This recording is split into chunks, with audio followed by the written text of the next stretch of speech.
Hello, everybody. I just wanted to share a few thoughts now that we're moving into the Module 3 and the reflective journal updates. So the first one is due today.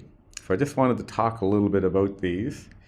Let me start by first pointing out that your final product here, you're going to be doing some kind of presentation, could be a website, could be a workshop that you might be sharing with your colleagues and so forth. And some of you are doing other things like an article or what have you. So keep that in mind as you work through some of these questions for the reflective journals. So what I want to point out is as you work through your plan, and I've read through all of your plans now and left all of you some comments and so forth. The plan, it's a little bit not redundant, but many of you had very thorough proposals, and from the proposal it was a short leap to plan it out. So the proposal was the much more significant work. The planning of it, I think, flowed quite nicely. Now, as you're actually working through the plan and reflecting on what you're doing, just think about, some of these questions. You don't have to answer all of these questions.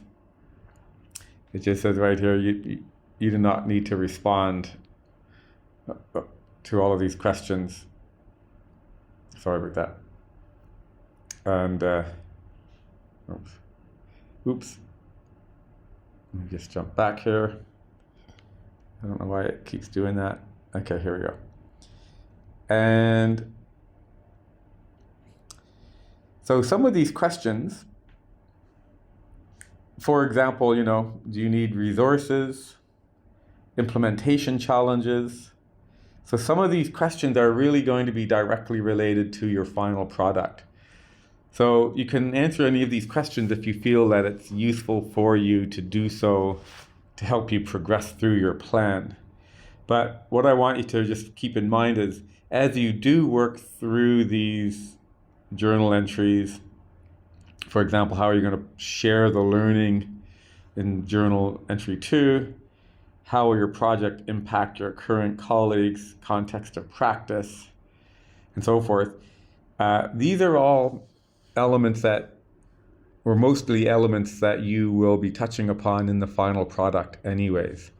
So as you write these reflections, make sure you're really trying to align the work to your final product. And so I think in this manner, you can be a lot more efficient with the way you're approaching the work.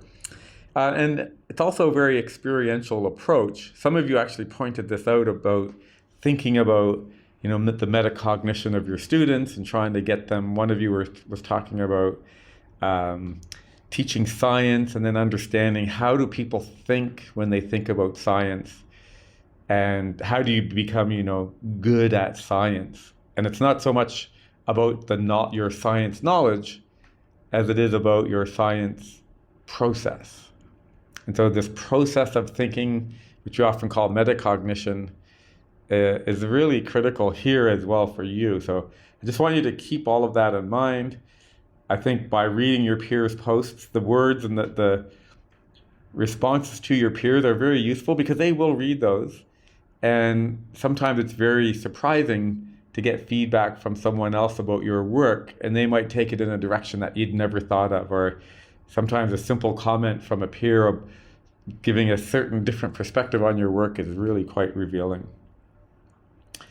And so when you get down to update 3, what are the key learnings, biggest surprises? I mean, these are things that you're going to be putting right into your final product.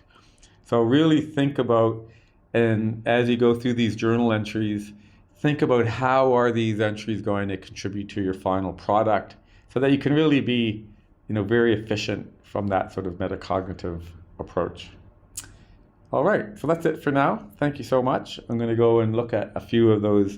I see 7 or 8 of you have already posted your first journal entry, so I'm going to go and have a look at those. All right, thank you so much.